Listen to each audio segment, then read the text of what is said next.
meu nome é Josiane, sou orientada aí da professora Márcia, estou no doutorado aí sobre o tema de forragicultura e pastagem, e hoje vou apresentar para vocês o meu projeto intitulado Estratégias de Manejo com Adubação Nitrogenada do Capim-Marandu em Sistemas Sombreados. Esse projeto é um trabalho que já vem sendo desenvolvido aí há alguns anos. Eu vou estar dando continuidade no desenvolvimento, fechando aí as avaliações sobre esse estudo. Bom, as estratégias de manejo do pasto, elas afetam diretamente as características da planta forrageira. A técnica mais tradicional utilizada aí como referência no momento de colheita da forragem é o critério de utilização aí baseados em número de dias.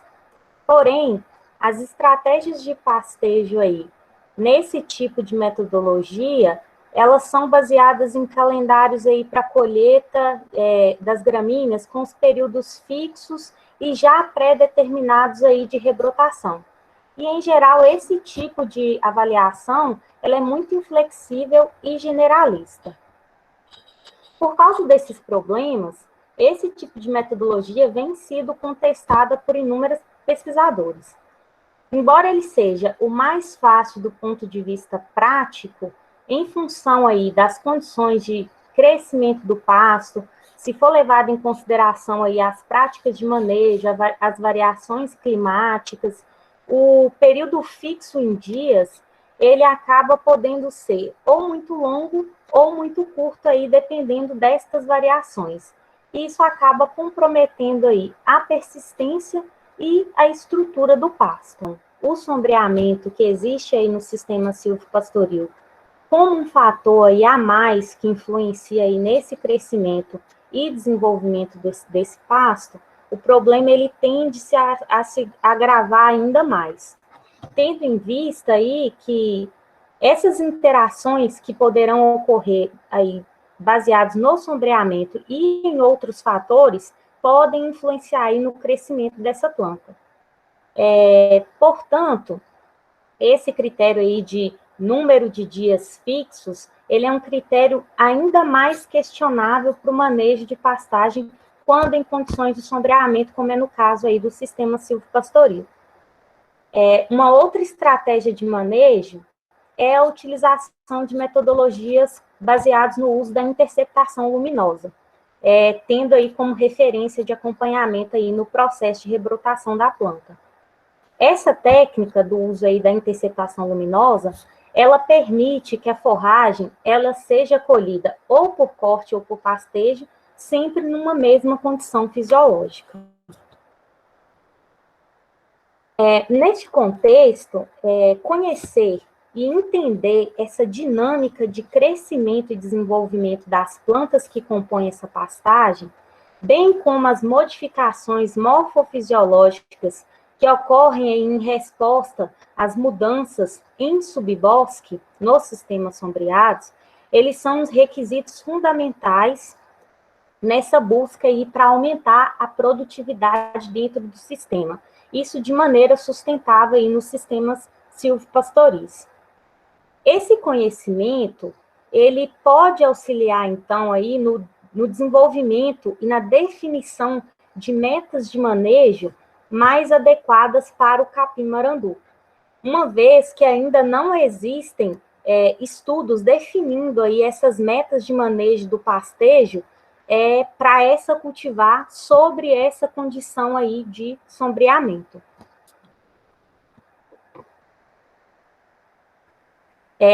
Com o intuito aí de avaliar os efeitos de diferentes doses de adubação nitrogenadas aplicadas a essa pastagem de marandu, tendo em vista a utilização aí da interceptação de luz, o experimento ele poderá contribuir aí para se definir essas diferentes frequências aí de pastejo e o que vai permitir a utilização de estratégias para o sistema silvopastoril com capim-marandu mais adequadas e, sobretudo, aí, atuando nessa persistência da espécie dentro do sistema.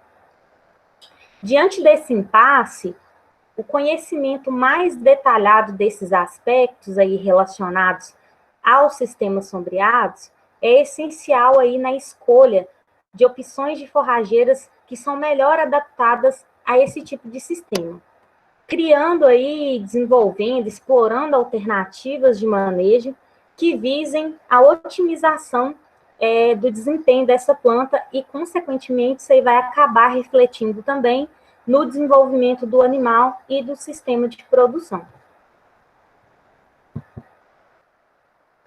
As áreas de pastagens formadas aí com o capim-marandu, elas chegam a 60 milhões de hectares, o que representa aí em torno de 65% da área de pastagem cultivada na região norte e 50% na região centro-oeste, de acordo aí com o Paulo Colaboradores em 2012. Entretanto, vale ressaltar aí que 80% desse total dessa área aí é considerada como pastagem de baixa produtividade, de acordo com Nicodemo Colaboradores em 2018. O capim-marandu, ele é uma espécie bastante utilizada aí nas propriedades brasileiras, já é bastante difundida a utilização dessa espécie. E, de acordo com Nunes e Colaboradores, em 1985, o capim-marandu, ele foi originado aí das regiões vulcânicas da África tropical, e apenas em 1967, a Estação de Pesquisas aí de Zimbábue, na África, enviou algumas amostras do material vegetal ao Centro Nacional de Pesquisa de Gado de Corte da Embrapa, Mato Grosso do Sul, onde esse material passou a ser estudado. Segundo o Vale Colaboradores, em 2010, o cultivar só foi lançado no Brasil em 1984 pela Embrapa Gado de Corte e pela Embrapa Cerrados. Por que tanto interesse, assim, em estudar o capim-marandu? O grande interesse aí dos pecuaristas pelo capim-marandu, ele se deve ao fato dessa planta ela apresentar um alto potencial de produção e, além disso, ela é muito utilizada não só na alimentação de ruminantes em geral, que, ao contrário de outras braquiárias, o capim-marandu, ele também é bem aceito por equinos, por isso esse interesse aí em implementar essa espécie nas propriedades. Ainda destaca-se pela elevada resposta à adubação, ele tem uma boa resposta à adubação, uma boa produção de semente e uma boa cobertura do solo. E, além disso, ele é de fácil estabelecimento e apresenta grande capacidade de competição com plantas daninhas, com plantas invasoras. Em relação ao capim-marandu, há diversas pesquisas a respeito, porém essas pesquisas, elas se baseiam no monocultivo da espécie. E acaba que, dessa forma, estudos aí referente à adubação e também a produção do capim em sistema sombreado, em sistema silvopastoril, ainda é escassa. Sabe-se que o capim, ele apresenta uma alta capacidade produtiva e uma tolerância moderada aí ao sombreamento. E, além disso, ele é de alta produção, sendo aí um potencial para utilização nesses sistemas consorciados. Todavia, ainda há necessidade aí de mais estudos relacionados com o mesmo nesse tipo de sistema. Aqui eu trouxe uma tabela só para exemplificar para vocês o uso da interceptação luminosa aí como base no momento ideal aí da altura de colheita de algumas espécies. Como, por exemplo, o capim-mombaça, o capim-tanzânia, capim-aruana, capim-marandu, capim-charaés, a braquiária decumbens cultivar basilisque, capim-andropógon, o mulato, o capim-elefante cultivar camerum, cultivar napier, o tifto 85, o cross e o floraqui. E aí as alturas de pré-pastejo e pós-pastejo. Essas alturas aí já são definidas baseadas no uso de 95% de interceptação luminosa incidente aí no dossel da planta, Só que isso em sistemas a pleno sol. Em sistemas consorciados, a gente ainda não tem essas alturas definidas para essas espécies. Por isso, a necessidade de estudos aí nessa área. As características morfogênicas aí de uma planta, elas são determinadas geneticamente. Porém, essas características, elas também são fortemente influenciadas pela disponibilidade de recursos aí para o crescimento e desenvolvimento da planta. E ela também é influenciada pelo manejo do pastejo, que determina aí o fenótipo da planta. Ou seja, as características estruturais do pasto, como, por exemplo, aí, o comprimento da lâmina foliar, o número de folhas vivas, a densidade de perfilho, a relação de lâmina-colmo, essas características, tanto morfogênicas quanto estruturais da forrageira, ela vai determinar aí, em uma última análise, o índice de área foliar do pasto.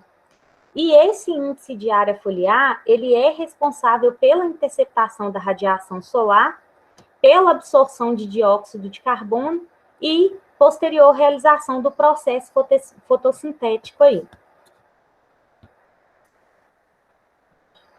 Segundo Parsons e colaboradores, em 1988, seria na condição aí de índice de área foliar crítico, que coincide aí com a situação em que 95% da luz incidente é interceptado pelo dossel, que a taxa de acúmulo de forragem atingiria o seu máximo. O que é isso?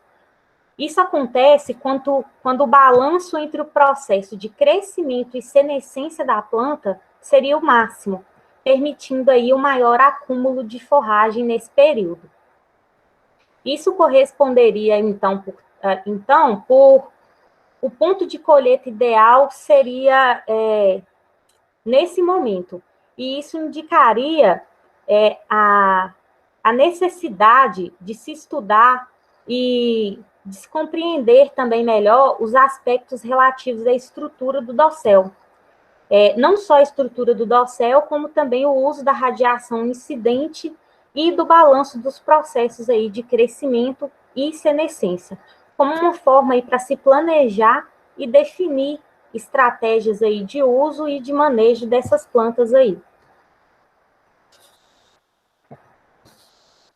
Aqui nesse gráfico, eu trouxe exatamente para exemplificar o que eu falei anteriormente, que é esse ponto aqui de 95% de interceptação luminosa, correspondendo aí também ao pico desse acúmulo de forragem aí.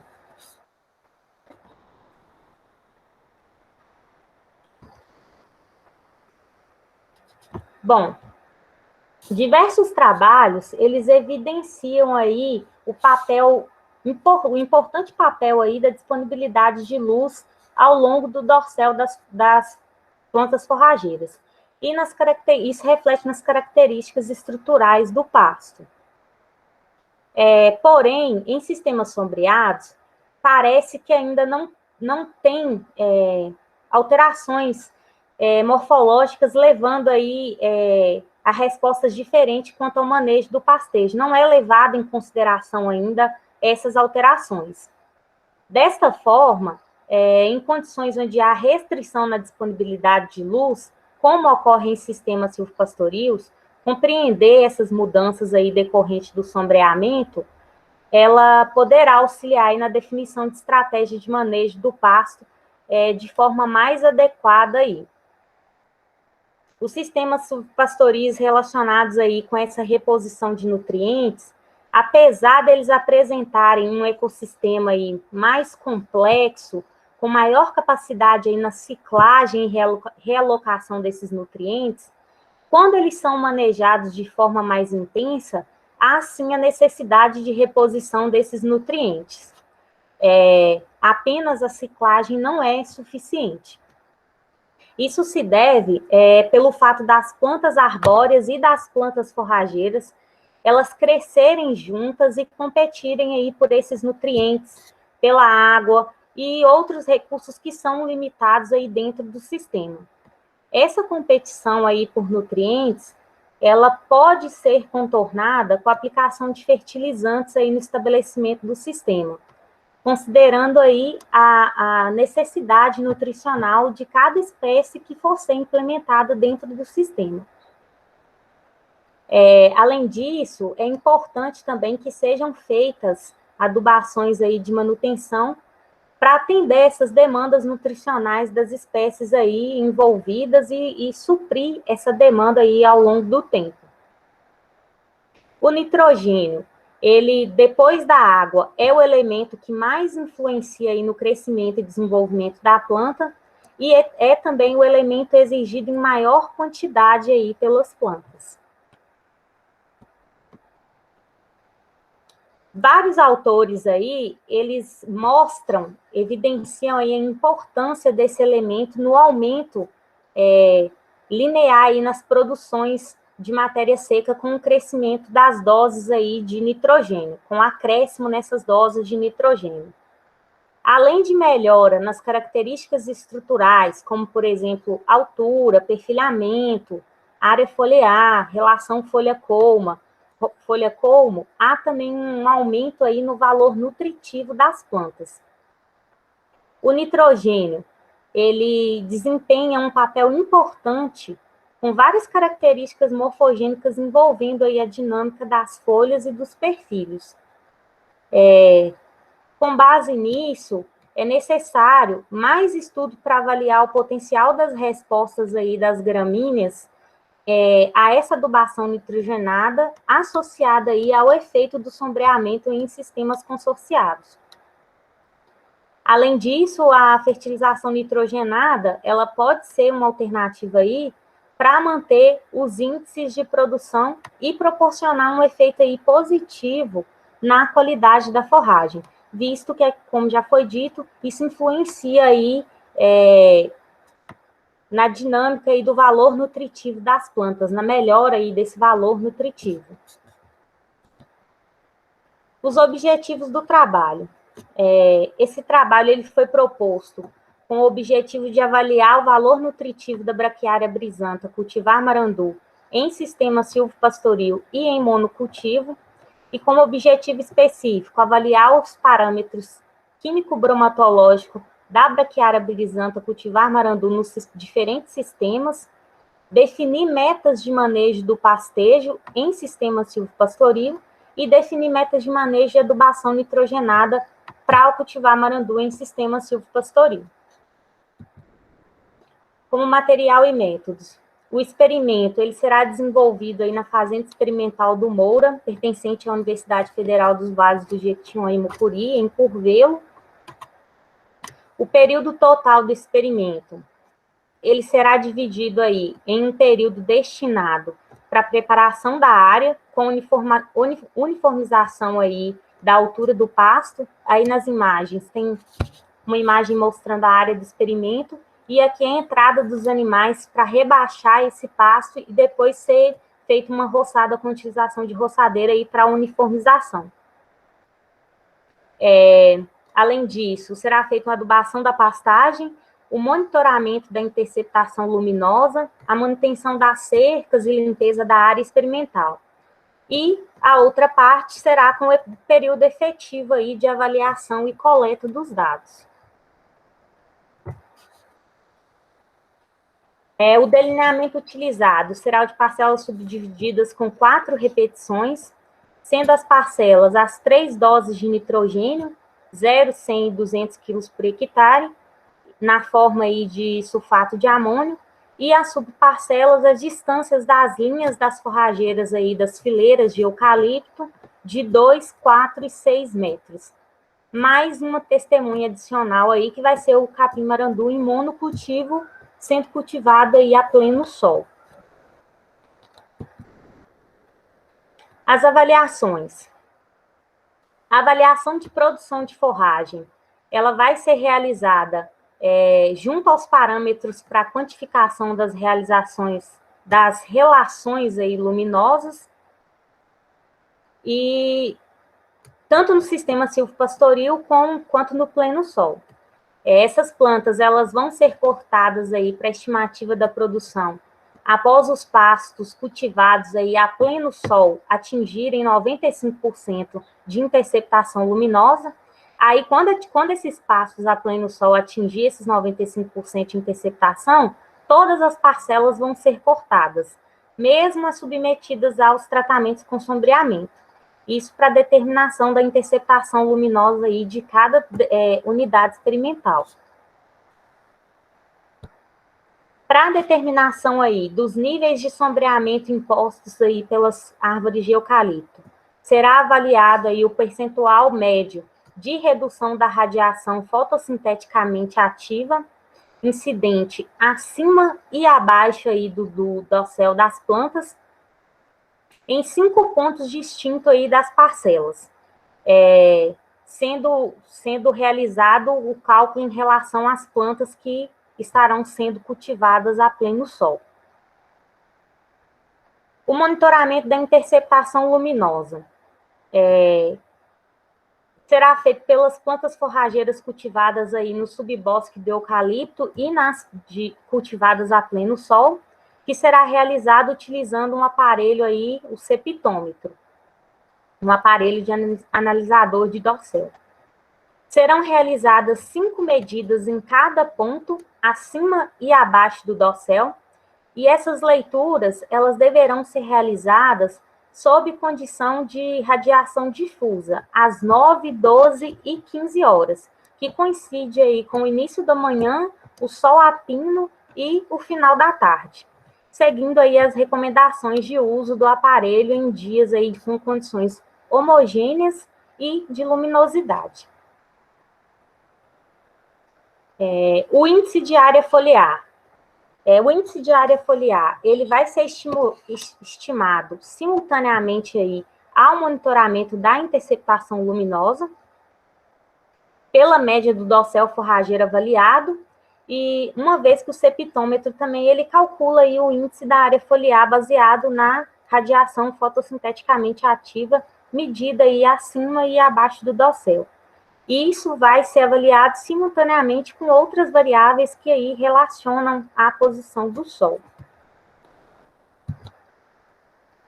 Após ser feita aí essas avaliações, essas medidas de interceptação luminosa, vão ser amostrados aleatoriamente 2 pontos aí nas distâncias de 2, 4 e 6 metros, aquelas distâncias das linhas do eucalipto, e em monocultivo também.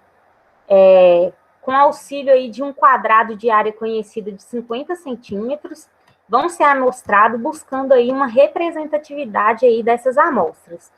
A partir daí, serão mensuradas as alturas e altura estendidas de 5 plantas dentro de cada quadrado aí, usando uma régua graduada. O índice de tombamento, ele será obtido pelo quociente da altura estendida e altura do dossel. E após a avaliação, essas avaliações anteriores, todas as plantas desses quadrados definidos, elas serão cortadas a 20 centímetros do solo e acondicionadas aí em sacos plásticos para ser levada para o laboratório. Depois disso, elas serão pesadas e determinadas aí as densidades de perfil aéreo e perfil basal. Posteriormente, serão acondicionados em saco de papel, levado à estufa aí a 60 graus por 72 horas, ou até peso constante, para ser novamente pesados.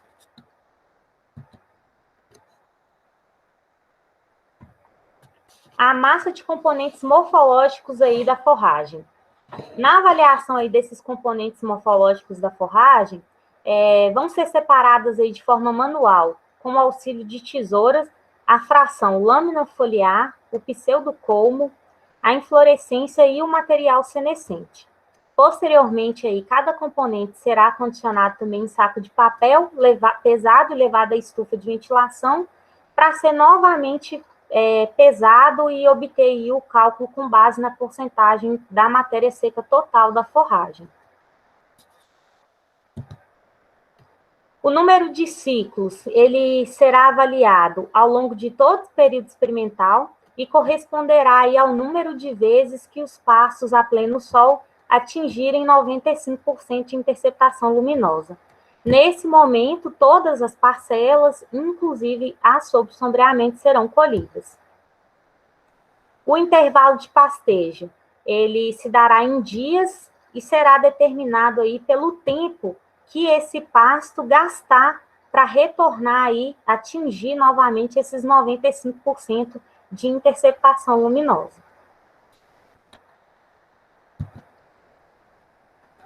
A taxa de acúmulo diário de forragem, ela será obtida aí através da razão entre a produção total de matéria seca e o número de dias do período experimental.